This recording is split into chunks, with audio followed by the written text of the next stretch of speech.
ایک نبی کی پیاس کے لیے اگر کوئی دوڑے تو اللہ اس کو نشانی بنا دیتا ہے. ایک نبی کی پیاس کے لیے اگر کوئی دوڑے اللہ اس کو نشانی بنا دیتا ہے.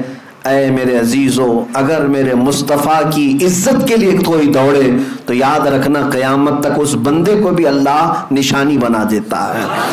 بے نشانوں کا نشان مٹتا نہیں، مٹتے مٹتے نام ہو ہی جائے گا.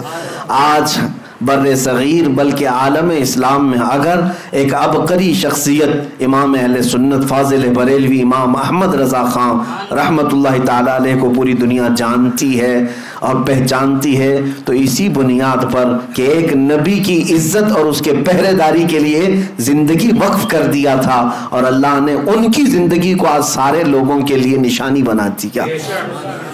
میں اللہ کی نشانیوں میں سے جو نشانیاں ہیں اس کو یہ سمجھ کر کے آیا کہ اب ہمیں اللہ تعالیٰ کی نشانی اگر بننا ہے تو میرے عزیزو نبی کی عزت اور ان کی محبت کے لیے دوڑ لگانا ہوگا.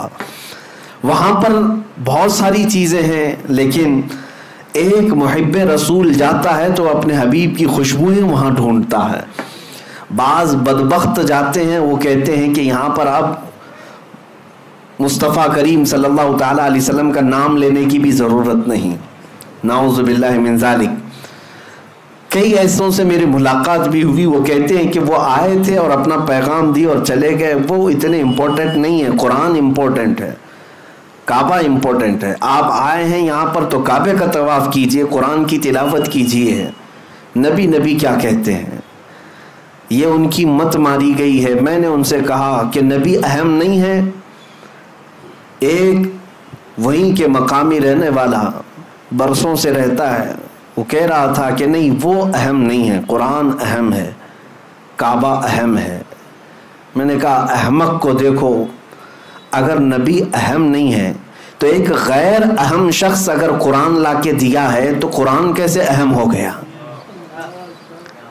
اگر وہ اہم نہیں ہے تو غیر اہم آدمی اگر کوئی کتاب کے بارے میں کہہ رہا ہے یہ اللہ کی کتاب، تو نے مان کیسے لیا کہ یہ اللہ کی کتاب ہے؟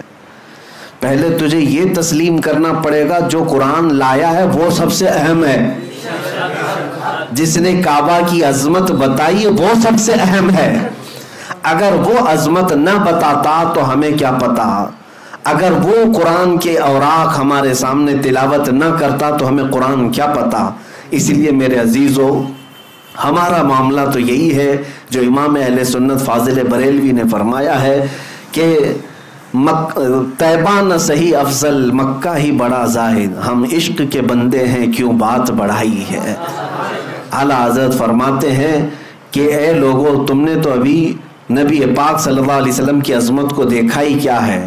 اگر دیکھنا ہے تو آؤ کھانے کعبہ کے پاس اور کعبے کو توجہ سے دیکھو تو پتہ چلے گا. غور سے سن تو رضا کعبے سے آتی ہے صدا، میری آنکھوں سے میرے پیارے کا روزہ دیکھو. حاجیو آؤ شہنشاہ کا روزہ دیکھو، کعبہ تو دیکھ چکے کعبے کا کعبہ دیکھو. عزیزان گرامی وقار، وہاں پر ہم نے حضور پاک صلی اللہ تعالیٰ علیہ وسلم کی نشانیاں اور حضور کی خوشبوئیں ڈھونڈنے کی کوششیں کی ہیں.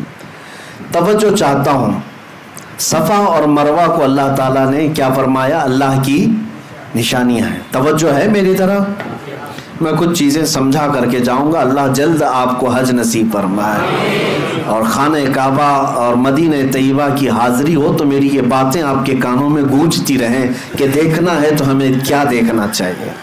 صفا مروہ ضرور دیکھیں لیکن یاد ضرور کریں کہ نبی کے لیے دوڑ لگانے کی وجہ سے 3000 سال بھی گزر جائیں تو وہ پرانا نہیں ہوتا. نہ حضرت حاجرہ کی یاد پرانی ہوتی ہے. اب میں آگے اور ایک بات عرض کرتا ہوں.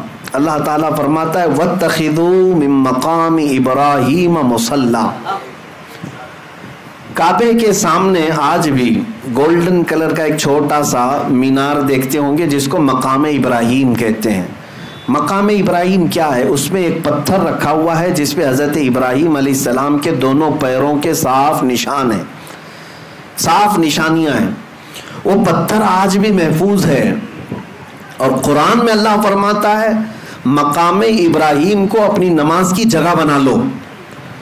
جو بھی حاجی، جو بھی معتمر عمرہ کرتا ہے، طواف کے بعد مقام ابراہیم کے پاس آ کر کے 2 رکعت ضرور پڑھتا ہے. وہاں پر 2 رکعت پڑھنے کا حکم ہے. کعبہ سامنے ہے لیکن اللہ فرما رہا ہے مقام ابراہیم کے پاس، مقام ابراہیم کے پاس پڑھو 2 رکعت. قرآن کی آیت میں بتا رہا ہوں وَاتَّخِذُوا مِن مَّقَامِ إِبْرَاهِيمَ مُصَلًّى، اپنی نماز کی جگہ بناؤ مقام ابراہیم کو. اب ہم نے محسوس کیا، تحقیق کیا تو سارے لوگوں کی زبان پر ایک ہی بات جاری، اور وہاں پر بھی جا کر کے آپ پوچھیں گے، کچھ لوگ اس کے ارد گرد کھڑے بھی رہتے ہیں محافظ کی حیثیت سے، کچھ پولیس والے اور کچھ لال دوپٹے والے. وہ لوگ جب بھی آپ سوال کریں گے تو یہی کہیں گے کہ یہ پتھر ہے جس پر کھڑے ہو کر کے ابراہیم علیہ السلام نے کعبے کی تعمیر کی. اور ظاہر سی بات حقیقت ہے، تاریخ بھی ہے. وہ پتھر کی ایک تاریخ یہ ہے کہ ابراہیم علیہ السلام اس پتھر پر کھڑے ہو کر کعبے کی دیواریں بلند کرتے تھے. دیوار جتنی بلند ہوتی تھی پتھر بھی اونچا ہو جاتا تھا. جب ابراہیم علیہ السلام کو اترنا ہوتا تو پتھر چھوٹا ہو جاتا تھا. وہ فلیکسیبل سیڑھی کی طرح تھا، خود اونچا ہوتا تھا اور خود نیچے ہو جاتا تھا. اب یہ پتھر ابراہیم علیہ السلام کی خانہ کعبہ کی تعمیر کرنے کی نشانیوں میں سے ایک نشانی رکھی گئی ہے، محفوظ ہے.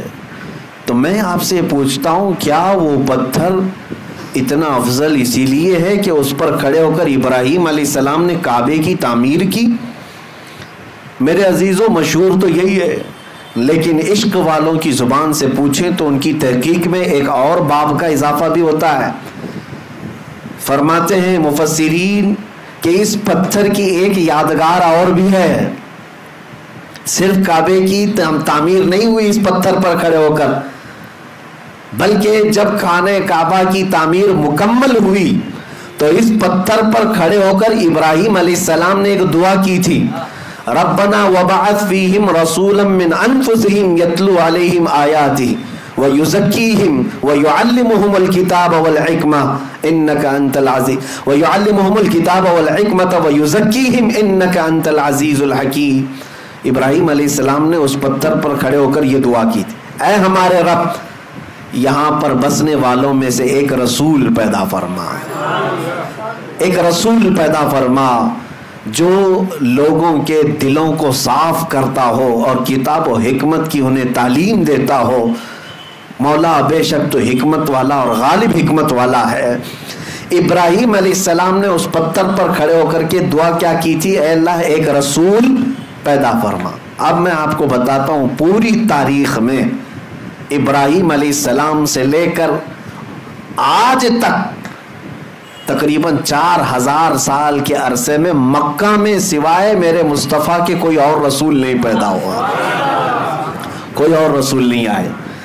ابراہیم علیہ السلام نے دعا کی تھی، ابراہیم علیہ السلام اس پتھر پر کھڑے ہو کر دعا کیے تھے. آپ کی دعا کے نتیجے میں تقریباً 2000 سال کے بعد یا 1500 سال کے بعد اگر اس مکے میں کوئی جلوہ فگن ہوا تو وہ آمنہ کا لال پیدا ہوا، تاجدار کونین رحمت عالم مصطفیٰ کریم صلی اللہ علیہ وسلم اس مکہ میں تشریف لائے.